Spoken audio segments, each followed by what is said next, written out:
নবীদের সবচাইতে বেশি শত্রু ছিল কারা? তাদের প্রতি সবচাইতে বেশি কাটা বিছিয়েছে কারা? গরিব দুঃখী অসহায় মানুষরা না, বরং সর্বযুগের ক্ষমতাধররা। ফেরাউন কি ছিল? গরিব মানুষ না ক্ষমতাধর? নমরুদ কি ছিল? গরিব মানুষ না ক্ষমতাধর? কারুন বলেন, হামান বলেন, যাদের নাম বলবেন, কোরআন খুলে যাদের ইতিহাস পাবেন, একজনও গরিব দুঃখী অসহায় মানুষ না, সবগুলো ক্ষমতাধর। আজকের বাংলাদেশের দিকেই তাকান, আলেম ওলামার প্রতি দুশ্মনী রাখে কারা? গ্রামগঞ্জের সাধারণ মানুষরা, খেটে খাওয়া জনতারা। আরে না, ক্ষমতাধররা। কিসের জন্য? এক একজনের স্বার্থ লাগে এক একটা বিষয়ে, যার যেখানে স্বার্থে আঘাত লাগে সে সেখানেই আলেম ওলামার বিরুদ্ধে গর্জে ওঠে। এই সমস্ত কারণে অহংকারের চাইতে নিকৃষ্ট গুণ আর কি হতে পারে? আর অহংকার আসা বড় সহজ, যার রূপ আছে, যার পয়সা আছে, যার পরিচিতি আছে। এ কারণে যার পরিচিতি নাই তার তো অন্তত অহংকার আসারও ভয় নাই। সদা সর্বদা আমাদের মতো মানুষরা যদি এই মুহাসাবা না করে, আল্লাহ কি হচ্ছে, কি করছি, মনের কোন অবস্থা আছে, এভাবে সদা সর্বদা যদি পাহারাদারি না করে, আমাদের এই প্রসিদ্ধি আমাদেরকে জাহান্নামে বানিয়ে ছাড়বে। টাকার চাইতো আমাদের বুজুর্গরা যখন ইসলাহ করতেন মুরিদদের, সদা সর্বদা এটা দেখাতেন যে টাকা পয়সার চাইতেও বড় ফিতনার নাম হুব্বে যা, মানে প্রভাব প্রতিপত্তি, খ্যাতি প্রসিদ্ধির মোহ। এটা টাকা পয়সার চাইতেও বেশি ডেঞ্জারাস। তো যাই হোক, সে উদাহরণ যাচ্ছে না। আল্লাহ নবী বলেন, আমার বন্ধু তারা যারা মানুষের মধ্যে ওয়াকানা গামিদান ফিন নাস, মানুষের মধ্যে থাকে অপরিচিত, লা ইউশারু লাহু বিল আসাবি, আরে কেউ তার দিকে আঙ্গুল তুলে ইশারা করে না। তার অবস্থা এমন, রুজিকা কাফাফা, তাকে পর্যাপ্ত পরিমাণ রিজিক দেওয়া হয়। পর্যাপ্ত পরিমাণ বোঝেন, মানে না খাইয়া মরে যায় এমনও না, আবার খেতে খেতে দুনিয়ার সব খেয়ে ফেলে আর জমিয়ে ফেলে এমনও না। যতটুকু লাগে ততটুকু আছে, বিলাসিতার জন্য কিছু তার কাছে নাই। আল্লাহ নবী তার বংশধর আহলে বাইতের জন্য দোয়া করেছেন আল্লাহর কাছে এভাবে, আল্লাহুম্মা জাল রিজকা আলি মুহাম্মাদিন কুতা, আয় আল্লাহ আমার আহলে বাইত, আমার বংশধরের রিজিক তুমি বানিয়ে দাও পর্যাপ্ত পরিমাণ, বেশি দিও না, বিলাসিতার পরিমাণ দিও না।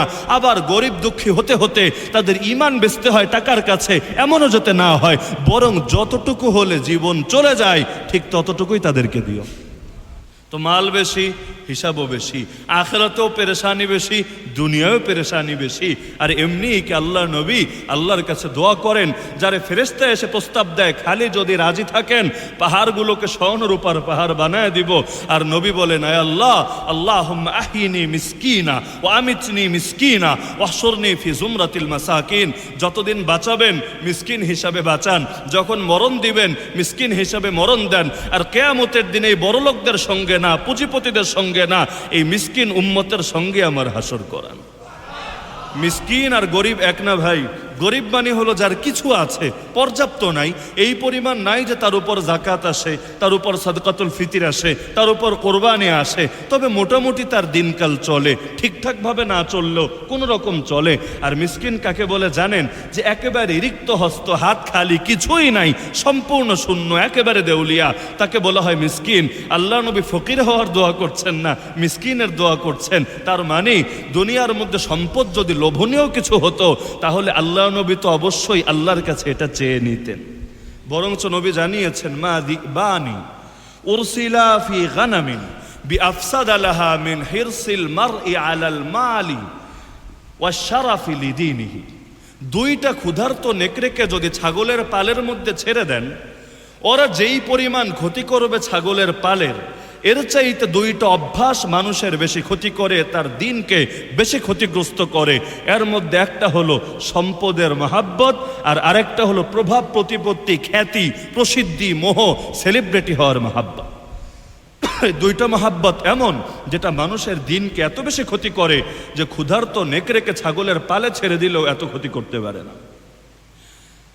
আমার জিন্দেগিতে আমার কবে এমন হয়েছে, একটাবার যদি নিজেকে জিজ্ঞেস করি, সম্পদ পেলে সবাই তো খুশি, খুশি হয়ে বলি আলহামদুলিল্লাহ, কিন্তু কখন এমন হয়েছে যে সম্পদ কমেছে, আমি আরো খুশি হয়ে বলেছি আলহামদুলিল্লাহ, আল্লাহ আমার পেরেশানি কমেছে, আমার আখিরাতের হিসাব নিকাশ কমেছে, আল্লাহ কামাই করব আমি, ভোগ করবে আমার পরবর্তী প্রজন্ম, আর কিয়ামতের দিন হিসাবের কাঠগড়ায় ফাঁসবো আমি, আর সেদিন এরা হয়তো পরিচয় দিবে না আমাকে আপনজন বলে। এত ঝামেলা আমার দরকার নাই, তুমি এই যে আমার জন্য আমার বোঝাটারে সহজ করলা, শুকরিয়া জানাই তোমাকে, আলহামদুলিল্লাহ। এরকম হালত ভাই কয়জনের হয়েছে? আমরা যারা গরিব, আমরা তাকদীরের কারণে গরিব হয়ে আছি, কিন্তু গরিব হয়ে গরিবানা হালতের উপর সন্তুষ্ট এমন কয়জন গরিব এই দেশে আছে? যারা গরিব বড়লোক হতে চায় না। কে মনে হয় আপনার চায় না? এমন গরিব কোথায় টর্চ লাইট দিয়ে খুঁজে পাবেন যে বড়লোক হতে চায় না? তাহলে তাকদীরের কারণে গরিব, কিন্তু দিলটা মালের মহাব্বত দিয়ে ভরা। অপরদিকে আল্লাহ নবী সাল্লাল্লাহু আলাইহি ওয়াসাল্লাম তিনি কিন্তু বাস্তবে ধনী ছিলেন, কারণ খাদিজা রাদিয়াল্লাহু আনহাকে যখন বিয়ে করেছিলেন তিনি তো আরবের শ্রেষ্ঠতম ব্যবসায়ী ছিলেন। তার সব সম্পদ গেল কই? নবীরে তো হাদিয়া দিলেন, সেই সম্পদ গেল কোথায়? আল্লাহ নবী পুরোটাই তো মানুষের মধ্যে ভাগ করে দিলেন। নবী একটা দিন তার অতিবাহিত হবে আর ঘরে সম্পদ পড়ে থাকবে পছন্দ করতেন না। একদিকে আসতো আর একদিক দিয়ে বের হয়ে যেত। আসতে কিন্তু কম আসে নাই। আমাদের সবচাইতে বড় লোক যারা, এর চাইতেও আরো বেশি ধনী আর সম্পদশালী ছিলেন মুহাম্মদুর রাসূলুল্লাহ সাল্লাল্লাহু আলাইহি ওয়াসাল্লাম। কিন্তু নবুয়ত পাওয়ার আগেও, নবুয়ত পাওয়ার পরেও চিরকাল অকাতরে খালি বিলিয়েছেন আর বিলিয়েছেন। নিজে পেটে ক্ষুধার জ্বালায় পাথর পর্যন্ত বেঁধেছেন, কিন্তু কোন সামর্থ্য থাকার পরও কোনো ক্ষুধার্তকে দুয়ার থেকে ফিরিয়েছেন এমন প্রমাণ কেউ দেখাতে পারবে না।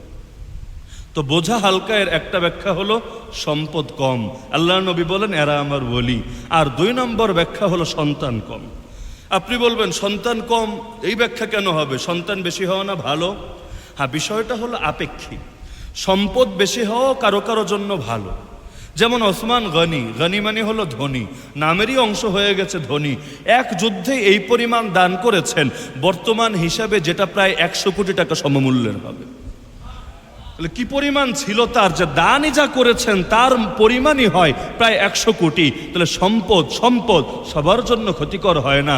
সম্পদ কারো কারো জন্য আল্লাহ পাওয়ার মাধ্যম হয়ে যায়। আল্লাহ তাআলা তো দেন, কারুনকেও এমন দেওয়া দেন যার চাবি বহন করতেও বড় কাফেলা ক্লান্ত হয়। আর নবী সুলাইমান আলাইহিস সালামকেও এমন দেওয়া দেন যে তার রাজত্ব দুনিয়ার খালি 1 দেশ আর 2 দেশ না, 1 মহাদেশ আর 2 মহাদেশ না, গোটা দুনিয়ার উপর খালি চলে তাও না, জিনও তার কথা শুনতে বাধ্য, পাখির ভাষাও তিনি শোনেন, পিঁপড়াও তার কমান্ড মানতে বাধ্য, এমনকি বাতাসও তার আদেশে তার সিংহাসন উড়িয়ে নিয়ে চলে। তা আল্লাহ তো দেন। আল্লাহ কখনো ভালোবেসে দেন, কখনো পরীক্ষা হিসাবে দেন। তো সন্তানের ব্যাপারে তো একদিকে হাদিস আমাদের সামনে আছে, তাজাওয়াজুল ওয়াদুদ আল ওয়ালুদ ফাইন্নী মুকাসিরুম বিকুমুল উমাম।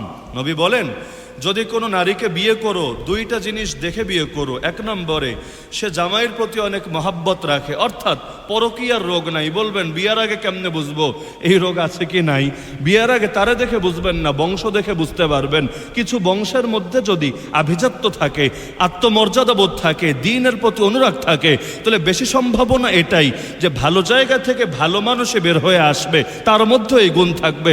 আর যদি দেখেন উপরে নিচে ডাইনে বামে সবই ভেজাল রোগী, তাহলে বড় আশঙ্কা এটাই থাকবে হয়তো তার মধ্যেও কোনো ভেজাল রয়ে গেছে।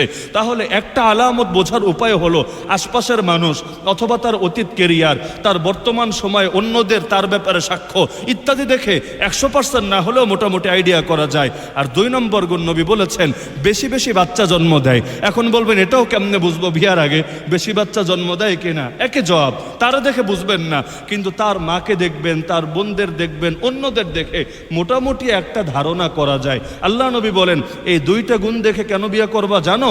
ফাইন্নী মুকাসিরুম বিকুমুল উমাম, কিয়ামতের দিন আমি উম্মতের সংখ্যাধিক্য নিয়ে অন্যান্য নবীদের উপর গর্ব করব।